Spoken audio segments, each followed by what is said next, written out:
Depuis 2018, Commune Agir et InWeave coordonnent un projet de co-renforcement des capacités critiques pour favoriser des changements systémiques qu'on a baptisé Corps des Cas. 4 organisations ont participé à des expérimentations dans le cadre du projet, dont le Front commun pour la transition énergétique. Alain, parle-nous du Front commun. Le Front commun pour la transition énergétique, ça a été une belle découverte. C'est un mouvement qui est vraiment unique au Québec, qui, quand on regarde l'ensemble des démarches collectives là, qui ont pour but de faire avancer notre société, le Front commun, bien sûr, mène des activités, des actions qui sont bénéfiques pour l'ensemble de la population. Mais ce qu'ils font vraiment de particulier, c'est qu'ils réunissent largement des gens vraiment de différents horizons. On parle de groupes citoyens, de groupes communautaires, de syndicats, de chercheurs. Cette capacité-là de réunir puis d'avancer ensemble une si grande diversité, ça c'est vraiment particulier. Puis on cherche beaucoup à comprendre comment ils réussissent à faire ça. On pense que ça peut vraiment servir largement. L'autre aspect qui est vraiment intéressant du Front commun, c'est leur ouverture, parce qu'il y a des initiatives de démarche collective, il y en a eu avant au Québec, puis ils sont vraiment intéressés à faire des liens, à apprendre de ce qui a été fait. Il y a cette humilité-là de poser des questions, de dire « Ah oui, pouvez-vous nous aider pour telle chose? » C'est vraiment inspirant là, de travailler avec eux. L'autre aspect qui est vraiment intéressant du Front commun, c'est leur évolution, parce qu'ils sont partis d'un groupe de groupes citoyens et des groupes de base qui se sont joints. Maintenant, ils sont vraiment en croissance comme groupe, ils ont à se structurer comme organisation. Donc, comment on continue d'être branchés, connectés sur cette mobilisation large-là, comment on reste inclusif, ouvert à d'autres, en même temps, comment on s'organise, on se structure pour pouvoir progresser. Donc, c'est des beaux défis importants pour lesquels on trouve qu'ils sont vraiment intéressants et on est vraiment heureux d'avoir fait ce bout de chemin avec eux. J'ai rencontré Elisabeth Gibault et Mélanie Bosby, qui sont respectivement coordonnatrices générales et responsables de la vie associative au Front commun pour la transition énergétique. Bonjour, mon nom est Elisabeth Gibault, je suis coordonnatrice du Front commun pour la transition énergétique, qui est une vaste coalition qui œuvre à une transition écologique porteuse de justice sociale. Mon rôle consiste à accompagner, soutenir et faciliter le travail de l'équipe du comité de coordination et des membres de notre belle coalition dans le déploiement des nombreux projets qui l'animent. Bonjour, mon nom est Mélanie Bosby, je suis responsable de la vie associative au Front commun pour la transition énergétique. Donc, mon rôle, c'est d'assurer la liaison entre l'organisation et ses membres, de porter la voix des membres dans l'organisation, mais aussi de m'assurer que tout le monde convienne d'un fonctionnement fluide, puis qu'on comprenne bien tout le monde pour que les choses se passent bien. Et dans la dernière année, j'ai participé au projet Corps des Cas. Elisabeth, Mélanie, bonjour.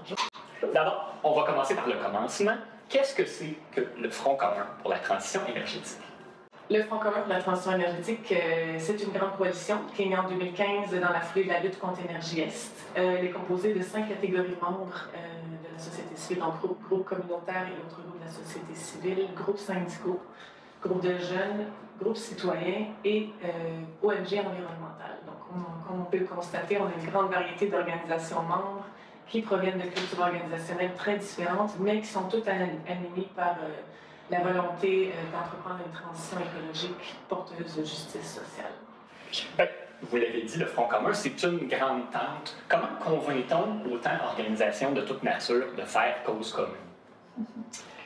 Je pense qu'il y a certains éléments du contexte. Je pense que tout le monde prend conscience que cette transition-là vers moins d'énergie fossile, vers une transformation sociale, les gens commencent à en prendre vraiment conscience.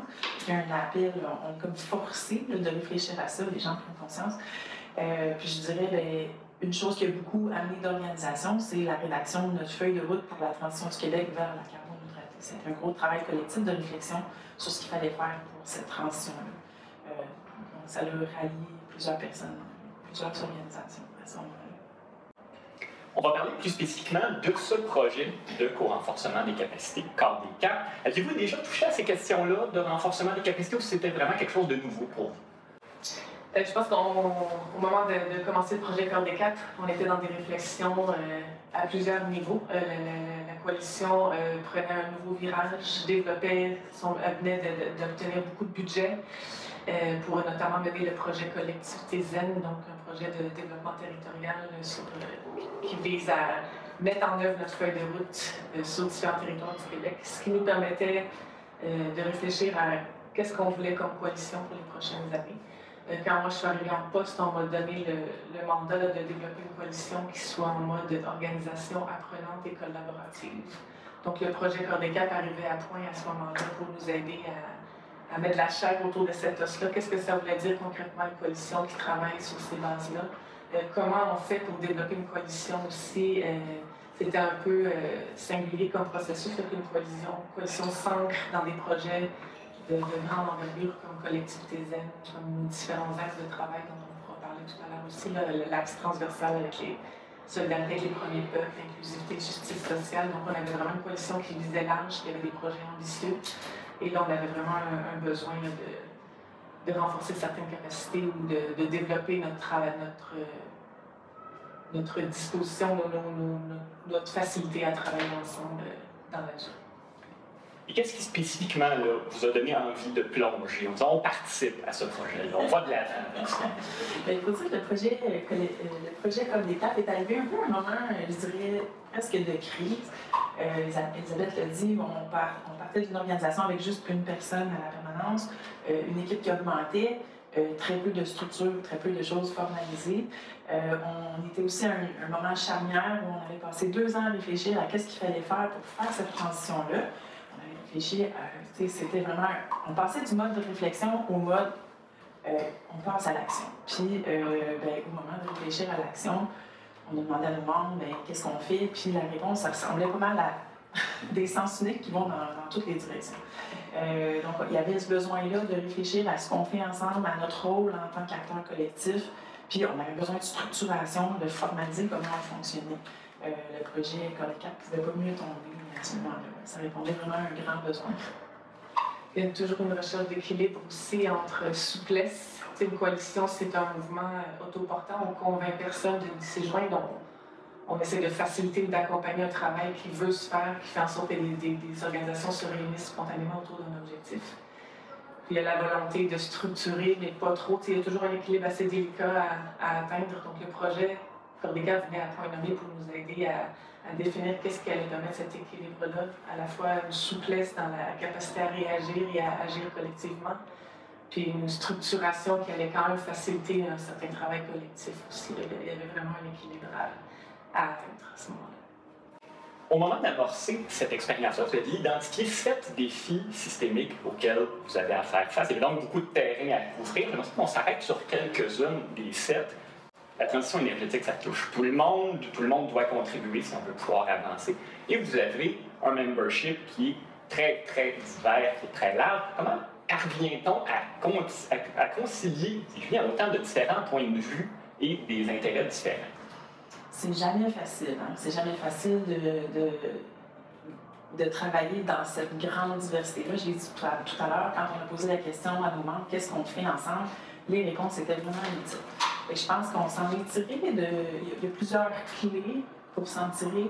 Une de celles-là, c'était d'arrêter de se dire qu'on parle d'une seule voix, puis de reconnaître la multiplicité des modes d'action, des positions, puis de travailler, de l'accepter, hein, qu'on ne parlera pas d'une seule voix. Puis de laisser du lousse, laisser de l'air. Fait que notre planification, quand on s'est demandé ce qu'on allait faire ensemble, on a défini 7 axes de travail pour essayer de rejoindre le plus de membres possible, mais leur donner la latitude puis qu'ils se retrouvent dans le genre de travail qu'il y avait à faire. Fait que je pense se donner du lousse, pas essayer de parler d'une seule voix, puis avoir plusieurs axes pour travailler, ça a permis de coaliser plus facilement qu'autour d'un seul noyau d'une seule voix. Et je pense qu'il fallait que collectivement aussi, on s'autorise à faire des petits pas. On a des objectifs très ambitieux. On est tous animés par la volonté de lutter contre le changement climatique, de faire face à l'urgence climatique. Puis il y a beaucoup à faire. C'est complexe, c'est vaste. Il y a des énormes changements à entreprendre. Puis il fallait qu'on se donne un petit peu de place ou la capacité de voir que pour y arriver, il fallait qu'on fasse des pas qui n'allait pas être aussi grand que ce qu'il faudrait qu'on fasse idéalement dans l'idéal, mais se donner l'espace mental de voir qu'on avait le droit à des erreurs, on avait le droit à des ajustements, il fallait faire des premiers pas, puis essayer. Tout ce qu'on essaie de faire au Front commun pour la transition énergétique n'a jamais été fait encore. La transition écologique, porte de justice sociale au Québec, on entreprend à peine ce chemin-là. Puis on y ajoute des projets comme la réconciliation avec les premiers peuples, l'inclusivité et justice sociale. Donc on emmène large. Je pense qu'il fallait qu'on se donne un espace pour voir que pour y arriver, bien, on allait y aller de façon justement apprenante et collaborative. Apprenante dans le sens où on fait des pas, on s'ajuste, puis on s'autorise à cet ajustement-là aussi de façon collective. Dans un même ordre d'idée, ça doit être un défi non seulement faire travailler tout ce monde-là aussi, mais aussi de donner une voix à tout le monde. Comment on parvient à donner une voix à tous ces différents, cette multitude-là de groupes qui font partie du Front commun? Je pense qu'on prétend pas qu'on réussit à donner une voix à tout le monde. On essaye très fort. On est en train d'essayer de développer des stratégies pour atténuer les différences dans les pouvoirs des différentes organisations. C'est un travail qu'on avance. Comment on fait? C'est une bonne question. C'est une bonne question. Mais je pense qu'il y a quelque chose qui est important, c'est de prendre connaissance de ces relations de pouvoir-là, essayer de les rendre explicites, puis de travailler explicitement à réduire ces inégalités de pouvoir-là. Donc, essayer de donner une voix à tout le monde, que ce soit dans les processus, dans le fonctionnement ou dans le choix des projets. Mais il n'y a pas une seule bonne réponse. Je ne sais pas ce que tu veux dire. Bien, je pense que c'est très bien résumé. Puis, tu sais, je dirais qu'il y a beaucoup d'humilité puis beaucoup d'écoute dans cette démarche-là aussi, qui n'est pas entendue à l'heure actuelle et pourquoi. On s'est donné les moyens aussi d'embaucher 2 chargés de projet à temps plein. Donc, une chargée de projet qui s'occupe des alliances et soldats avec les premiers peuples, puis d'autres chargés de projet qui s'occupent des dossiers inclusivité et justice sociale. Et l'idée, c'est vraiment d'être à l'écoute. Qu'est-ce qu'il faudrait qu'on fasse au Front commun pour que nos membres soient plus inclusifs, avoir de meilleures pratiques? Comment on fait pour tisser des liens avec les premiers peuples? Quelles seraient les premières étapes? Notamment sur ces enjeux-là. Comment on adapte nos communications, comment on adapte notre vocabulaire aussi. On prend conscience à quel point notre vocabulaire n'est pas nécessairement adapté aux réalités des premiers peuples, par exemple. Donc, il y a différentes couches de travail là, qui sont en cours. C'est complexe, ça prend du temps. Puis comme Mélanie disait, je pense que c'est un chemin qu'on commence à faire. Il y a encore beaucoup à faire. On n'est vraiment pas parfait, mais on a la volonté vraiment de faire en sorte que chacune des organisations membres au Front commun, puis chacune des catégories de population, on essaie de rallier, d'inclure dans la lutte contre l'urgence climatique, soit entendues. Au cours des dernières années, le Front commun est passé d'une organisation assez légère qui dépendait des contributions des membres à une organisation qui a un financement plus large, il y a une permanence, vous êtes doté d'une capacité organisationnelle, que ce soit des ressources humaines, le budget, tout ça. Comment s'est opérée cette transformation-là? Je pense que c'est venu beaucoup avec le projet Collectivité Zen. Donc la volonté, quand les membres ont rédigé collectivement la feuille de route, qui montrait vraiment la voie comment on pouvait faire en sorte que le Québec devienne carboneutre dans une perspective de justice sociale. On a vraiment fait un document exhaustif là-dessus. L'idée, c'était de voir comment on met en action ce document-là de façon collective. Le projet Collectivité Zen est arrivé par la suite. Ça a été un des premiers projets qui est né de la feuille de route. Puis pour ce projet-là, on a été chercher beaucoup de financement qu'on a obtenu, qui a permis d'augmenter nos capacités, notamment l'équipe, comme Mélanie disait. On est passé de 1 personne à 17 personnes actuellement à l'embauche du Front commun. C'est sûr que ça nécessitait une structuration budgétaire, une structuration générale, en fait, pour pouvoir développer, installer une équipe en place, développer des métiers, installer tout le monde avec des mandats clairs. C'est une transformation qui est encore en cours. Ça se fait pas en un clin d'œil. Ça demande quand même une capacité collective particulière parce qu'on est passé d'une coalition plus traditionnelle où, traditionnellement, les coalitions se réunissent autour d'un enjeu bien précis de façon ponctuelle. Souvent, ça naît, ça meurt des coalitions. Depuis le projet Collectivité Z, je pense que le Front commun demande à ses membres de s'inscrire dans une durée qui est assez singulière pour une coalition. Donc, on est à la recherche aussi de cet équilibre-là. Comment rester une coalition d'action tout en menant des projets d'envergure qui demandent une certaine vision à long terme. Donc, je répète, collectivité zen, on a un projet de transition juste en milieu de travail ici, tous les axes transversaux, inclusivité, justice sociale, alliance avec les premiers peuples. C'est des projets qui demandent une vision moyen et long terme, qui font en sorte qu'on est en train d'installer une coalition dans une position assez singulière où on va travailler sur la durée tous ensemble. Moi, je rajouterais juste, j'aime ça en anglais, ils disent form, storm, norm, perform.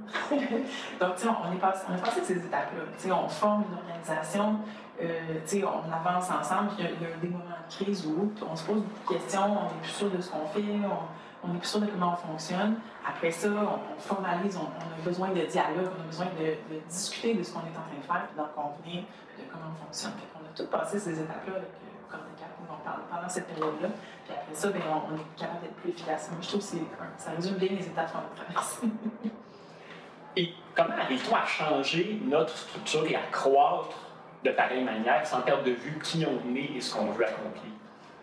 Mais moi, la réponse qui me vient, c'est que la mission du Front commun pour la transition énergétique, qu'on appellerait probablement maintenant plus le Front commun pour la transition socio-écologique si on avait le renommé, quand cette mission-là est tellement importante, c'est pas difficile de ne pas la perdre de vue. Je pense que c'est ça qu'il faut faire. C'est ça notre but.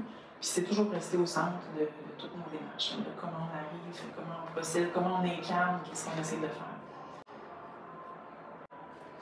Quand on vise des changements systémiques, comme c'est le cas du Front commun, mais qu'on doit aussi faire des changements importants à l'interne, comment on combine ça, la grande et la petite échelle?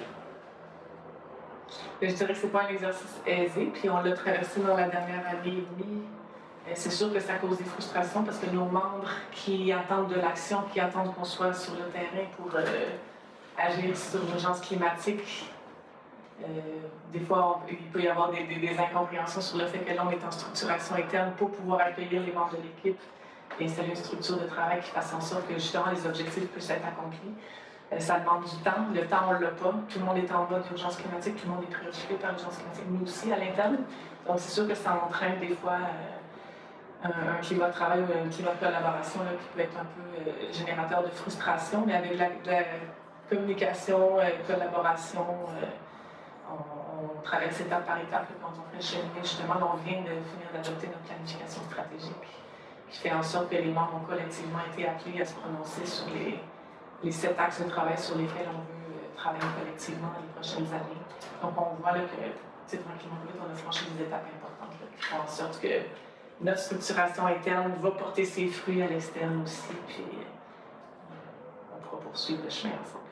Ça demande de la patience. Je pense que c'est une phase un peu, moi j'aime dire qu'on était un peu comme une chenille dans un cocon.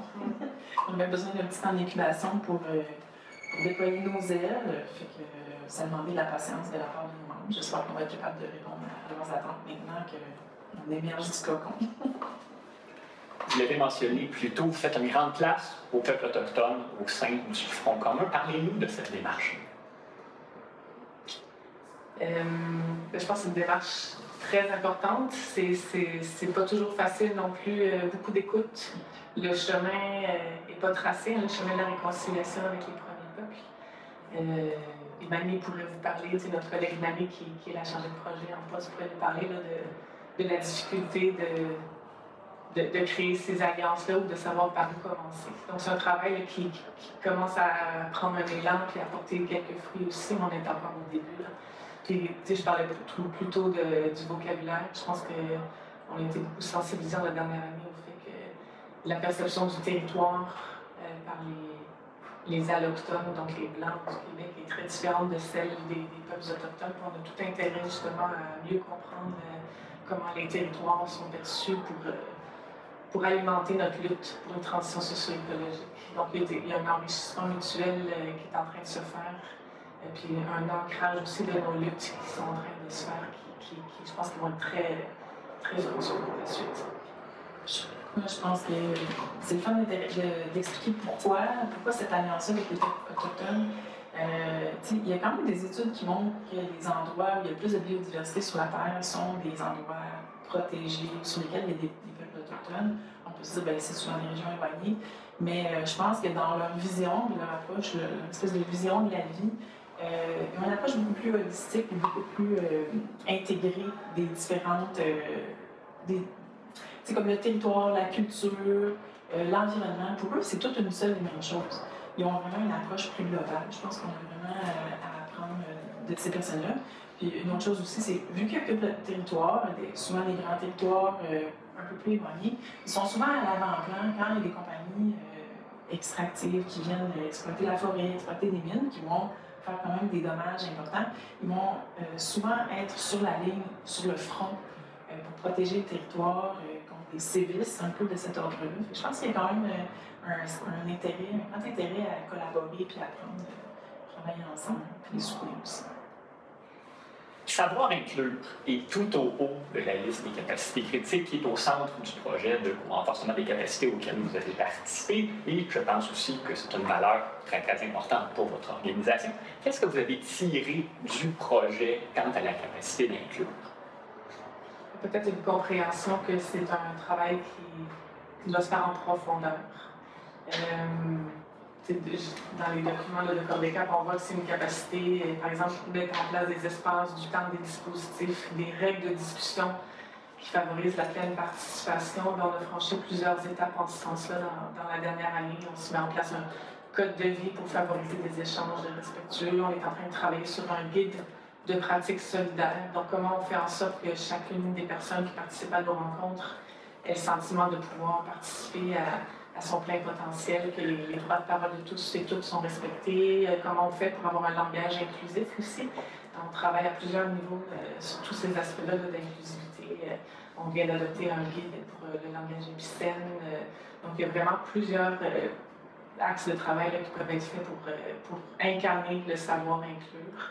Je pense que l'enlignement qu'on se donne dans l'équipe, puis avec le comité de coordination, c'est que pour être cohérent avec ce qu'on prône comme changement désiré, changement systémique à grande échelle, il faut qu'on les incarne à l'interne aussi de notre organisation. Donc, c'est un peu la perspective qu'on se donne quand on parle de savoir inclure. Le savoir inclure, c'est que dans nos pratiques quotidiennes, il faut qu'on incarne ce qu'on désire.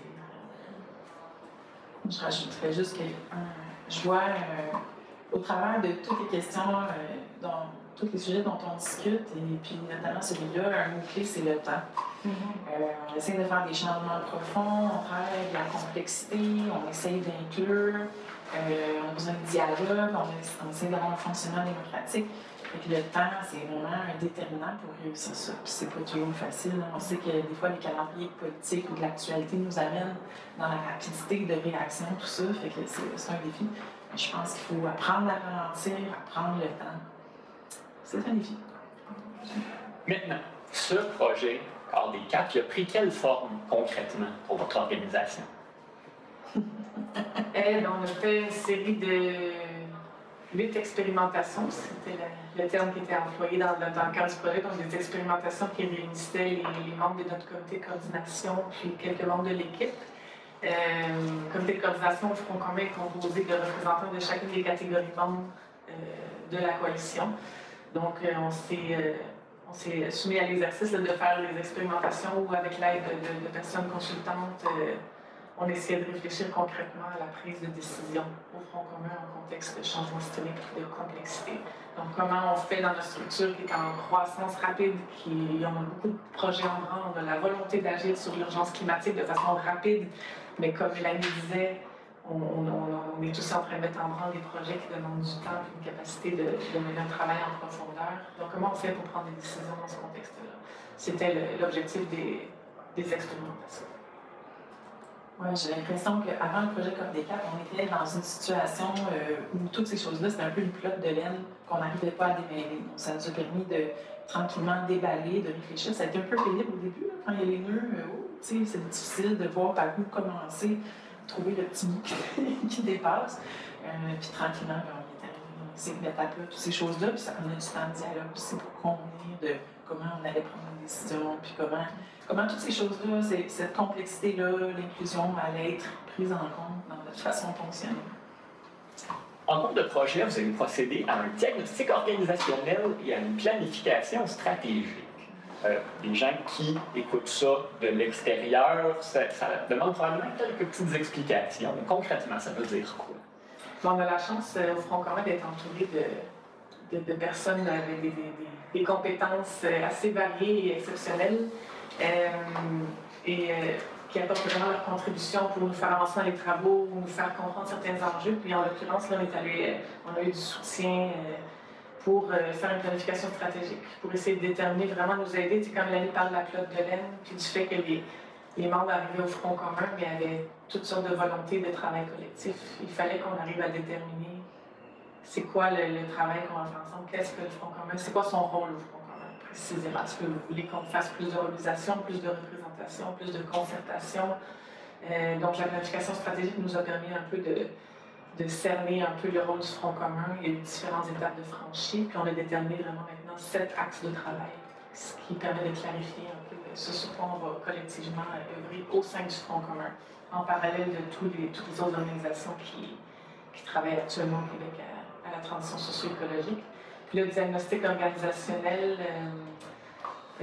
nous a vraiment permis aussi de nous outiller sur les différents enjeux liés un peu à ce que Mélanie appelait la crise, tout à l'heure, la crise de croissance. C'est le fait d'avoir à se développer très, très rapidement. C'est sûr que ça a amené un peu de flottement au sein du Front commun.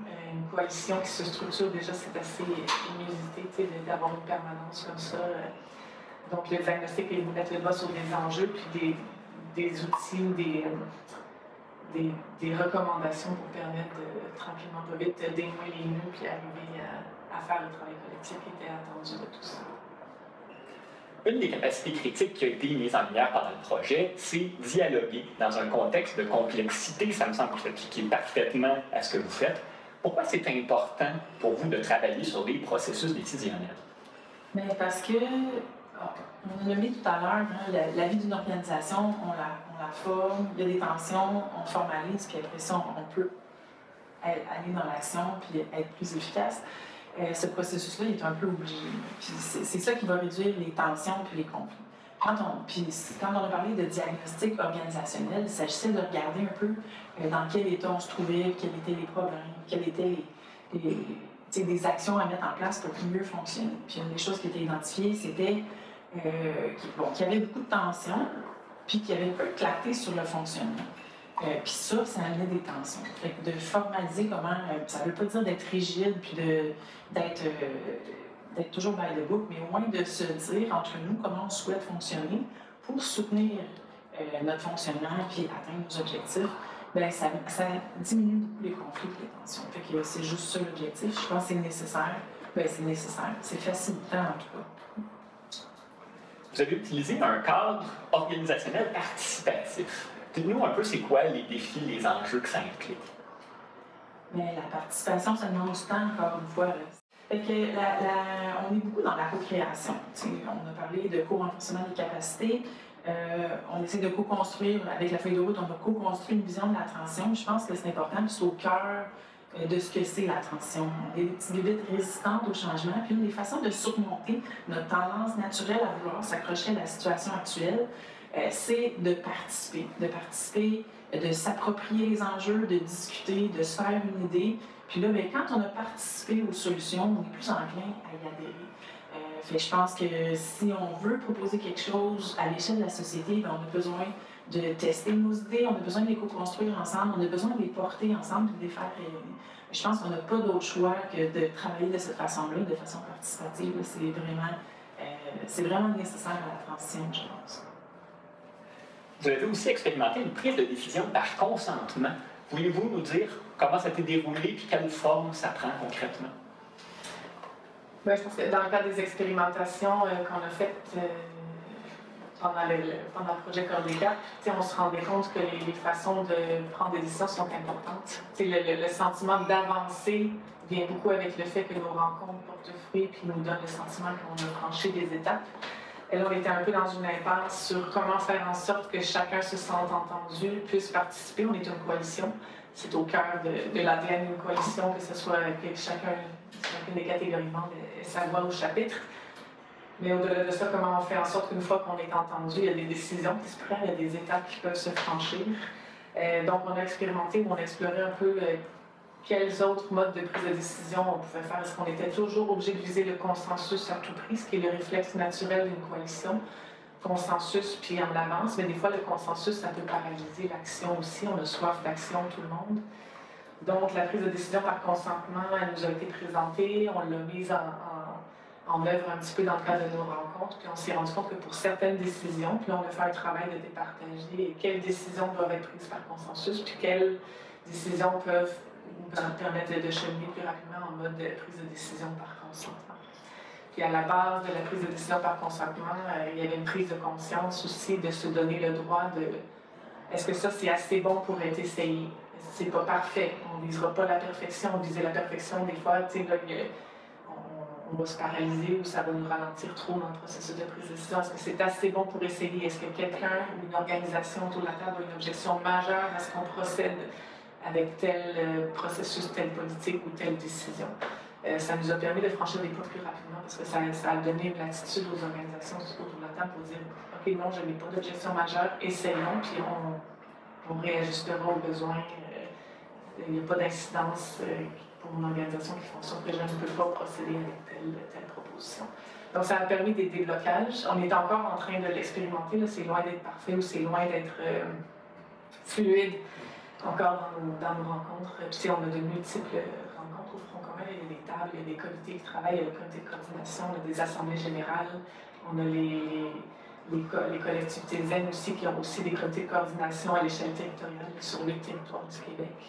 Donc, c'est encore à être enraciné dans nos pratiques, là, mais il y a un début de mise en œuvre, d'appropriation de ce que c'est la prise de décision par consentement et de ce que ça peut permettre comme avantage aussi. Je dirais que, tu sais, une des choses qu'on a mentionné plus tôt, c'est, je ne vais pas dire ça, je vais arrêter parce que peut-être vous ne mettrez pas. On travaille dans un contexte de complexité, on s'est dit la transition c'est large, ça touche tout le monde, ça touche beaucoup de plans. On travaille avec des membres variés qui ont chacun leur théorie de changement, leur mode d'action.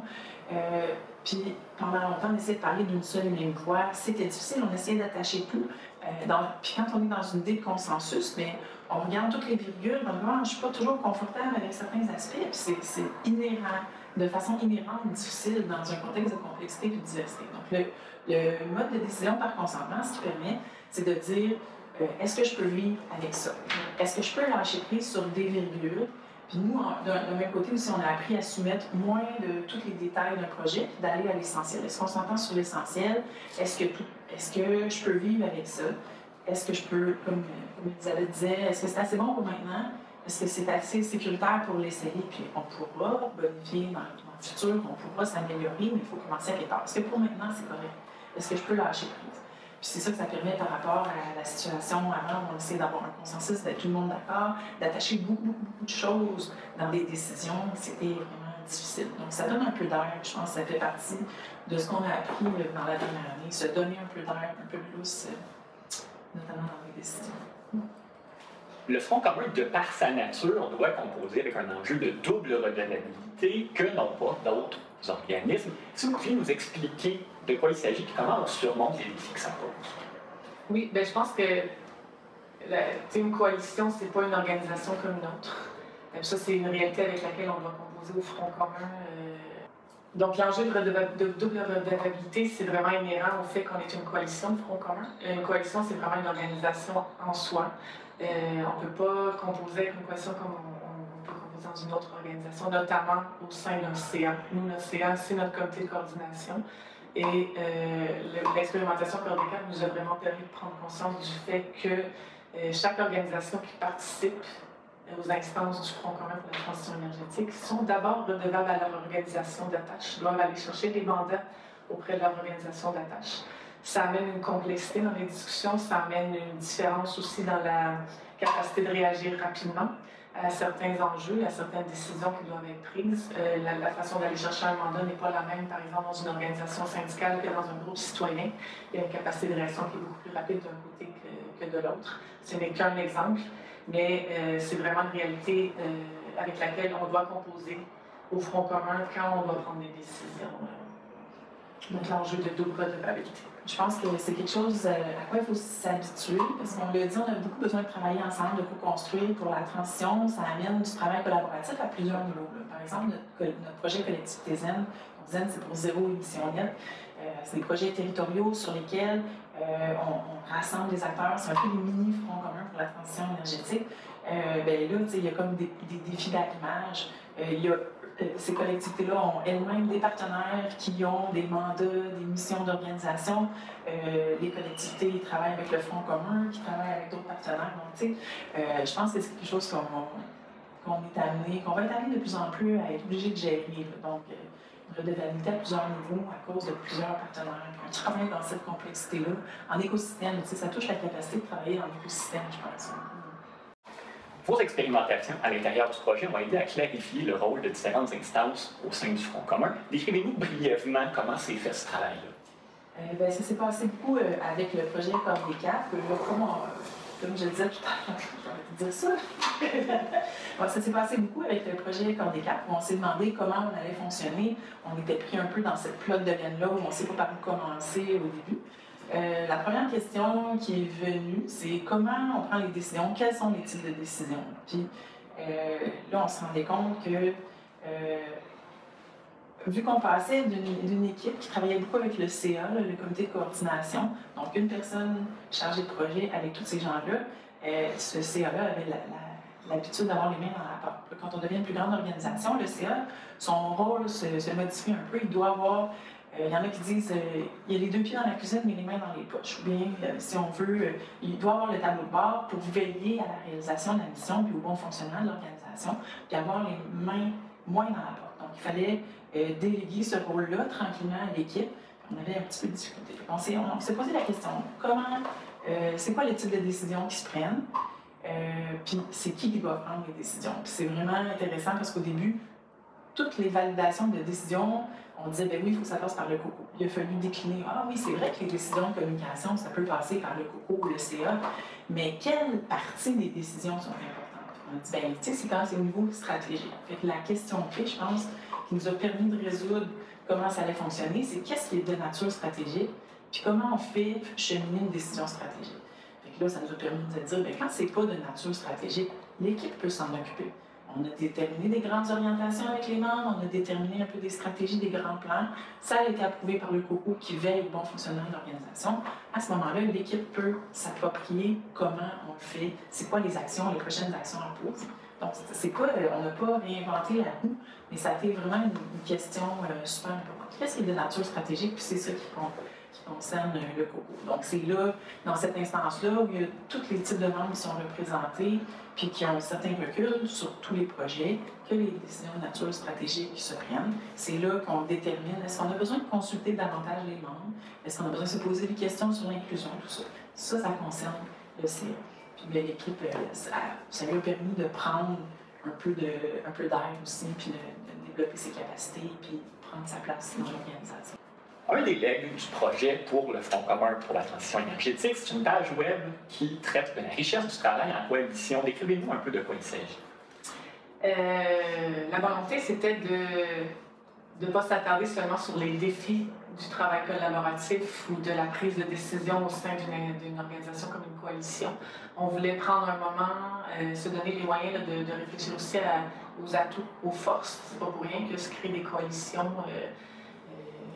au Québec ou ailleurs, parce que ça a une richesse. Le fait de travailler en coalition, ça donne une force. Puis qu'est-ce qui donne cette force-là? On a pris le temps de l'analyser par catégorie de membres, de voir quels sont les atouts de chacune de nos catégories de membres, puis qu'est-ce qui fait qu'ensemble, on arrive à faire un travail collectif qui fasse une différence.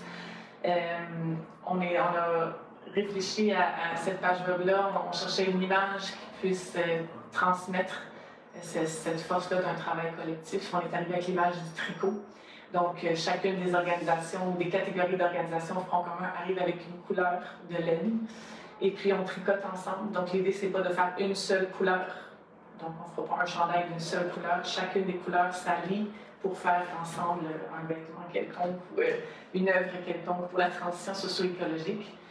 Donc, c'est l'image de fond de cette page web-là, donc une couleur de fil différente qui s'allie. On est allé mettre en valeur aussi, par des capsules vidéo puis par du texte, les atouts et les forces de chacune des catégories dans cette page. Donc, l'idée, c'est vraiment de mettre de l'avant le fait qu'ensemble, on tricote la transition socio-écologique. Si on met des mots sur ce qu'on fait, on fait de l'action collective. Puis l'action collective, ça nous permet d'être plus forts, de mettre en commun nos connaissances, nos ressources, nos points de vue, d'être mieux articulés. C'est vraiment important là, de prendre connaissance, de prendre conscience du rôle de chacun, qu'est-ce qu'il peut apporter. Puis je pense que ce travail-là contribue à mieux avoir un meilleur portrait d'ensemble. Il nous reste quelques minutes. Si je vous demandais à tour de rôle de résumer votre expérience de renforcement des capacités, quels ont été les apprentissages, les bons coups, les moins bons coups, ce que vous referiez différemment si c'était à refaire? Moi, j'ai beaucoup aimé le projet parce que ça nous permettait d'aborder la complexité dans laquelle on travaille. Ça nous a permis de mettre des mots sur les choses qu'on vivait, de mieux les articuler, de mieux comprendre que c'était un peu normal d'avoir ces défis-là. Travailler dans la complexité, la diversité, c'est pas toujours facile. Ça nous a permis un peu de valider que, OK, c'est correct, ce sont des défis propres à des organisations qui travaillent pour des changements systémiques. Ça, j'ai beaucoup aimé ça. On s'est reconnu dans un grand nombre de capacités qui avaient été identifiées. On aurait aimé ça toutes les travailler. On aimerait ça que ça continue, même si c'était quand même intense et pas si facile que ça, quand même, comme travail, parce que ça demande de s'arrêter, qu'on n'a pas toujours beaucoup de temps. Puis des fois, on va en profondeur. C'est pas toujours des discussions avec lesquelles les gens sont confortables. Il y en a qui avaient hâte que ça finisse, on aime ça être dans l'action. C'est des discussions qui ralentissent l'action. C'est un peu comme la construction de la fondation d'une maison. C'est pas le plus beau bout, c'est pas le bout le plus excitant, mais c'est ce sur quoi tout le reste de la maison va reposer. Il faut que ce soit solide. C'est pas super beau, c'est pas super le fun, mais c'est important. Je pense que ça nous a permis de mieux articuler, de construire quelque chose de plus solide pour la suite. Puis peut-être un de mes souhaits, si j'avais à revenir, mais c'est pas moi qui ai aimé le contrôle là-dessus, mais j'aurais aimé ça échanger un peu plus avec les autres organisations qui avaient des défis similaires. Je sais qu'on travaille dans la diversité, puis peut-être chacune abordait une partie différente du projet, mais j'aurais aimé ça pouvoir, quand même à la fin, je me souviens de le ROCAGE, c'est un regroupement d'organisations aussi, puis il y avait quand même certaines choses qui résonnaient quand tu parlais, j'aurais aimé ça les entendre un peu plus, mais sinon, je pense que ça a été vraiment pas juste ce mot-là, productif, mais en tout cas vraiment riche et vraiment intéressant de participer à ce projet-là. Elisabeth? Je pense que c'était un projet très riche, dont on retire les apprentissages avec le temps. Je me rends compte que comme plusieurs mois après le projet, émergent un peu plus clairement les apprentissages. Sur le coup, souvent on se demandait où on s'en va avec ça, qu'est-ce qu'on est en train concrètement de faire avancer, parce qu'on était beaucoup justement en mode il faut agir, il faut qu'on se structure rapidement pour être en mode action. Ce projet-là nous obligeait à prendre un temps d'arrêt puis être un peu parfois dans l'abstrait, ce qui est un défi. Les gens n'ont pas envie d'être dans l'abstrait, ils sont dans l'urgence climatique, il faut que ça soit très concret. Je pense que plusieurs mois après la fin des expérimentations, là, on voit émerger des acquis concrets. Par exemple, le fait de découvrir les 10 capacités qu'il faut développer pour renforcer ou pour viser des changements systémiques. De les nommer, justement, ça nous donne une certaine prise, une compréhension du contexte dans lequel on œuvre, puis une indulgence aussi sur le fait que, OK, c'est vrai, c'est complexe. Ça ne repose pas juste sur nos épaules ou on est dans un mode où tout le monde a son rôle à jouer, évidemment, mais avec des termes concrets pour nous aider à avoir une prise. Puis l'aspect prise de décision par consentement, je pense que ça a été une bouffée d'air appréciable aussi. Donc de se donner le droit d'expérimenter plusieurs modes de prise de décision, même si ce n'est pas nécessairement l'ADN ou le naturel d'une coalition d'aller vers autre chose que la prise de décision par consensus. Ouvrir cette voie-là, je pense, nous a permis de faire des pas significatifs dans la dernière année. Moi, je compléterai en disant que avant le projet Corps des Cap, il y avait beaucoup de tension, pas dans le sens de chicane, mais dans le sens de direction dans laquelle les gens voulaient aller front commun. Puis qu'au terme de ces décisions, de cette grande discussion-là, de tout ce temps-là qu'on a pris à essayer de réfléchir à comment on fonctionnait, puis qu'est-ce qui est important de tenir en compte, quand on a mis ça sur papier, après, on a dit, il faut le formaliser, on s'est dit plein d'affaires, à quoi ça ressemble, les discussions étaient super faciles. On était rendus, on avait beaucoup mûri, on avait beaucoup réfléchi, les gens avaient tous cheminé, puis on convergeait maintenant vers quelque chose de vraiment consensuel au sein du comité de coordination et de l'équipe, dans la vision de comment on fonctionne et qu'est-ce qu'on fait ensemble. Ça a été super facile à la fin. Fait que un peu difficile de le mettre en œuvre, de prendre le temps, mais qui vaut la peine, puis qui accélère après ça les discussions quand arrive au moment de convenir de comment ça fonctionne, puis qu'est-ce qu'on fait, qui on est, nos objectifs. Donc, facilitant pour la suite. Mélanie, Elisabeth, ça a été très intéressant. Merci beaucoup. Merci. Merci. 10 capacités pour changer le monde, épisode 1. Le Front commun pour la transition énergétique, le défi de la prise de décision collective. Intervenantes Elisabeth Gibault et Mélanie Bosby, avec la participation spéciale d'Alain Meunier. Animation et recherche, Marcel Dugas. Captation, montage et édition, Pierre Lefort, plcm.ca. Enregistré au Crew Café à Montréal. Idéation, conception et coordination, Élise Lagacé. Graphisme, Antonine Lucie, idée exclamation. Remerciements à Alain Meunier, Alexia Bérard-Lagunaris, Judith Godet, Nathalie Chapdelaine et Catherine Chouinard.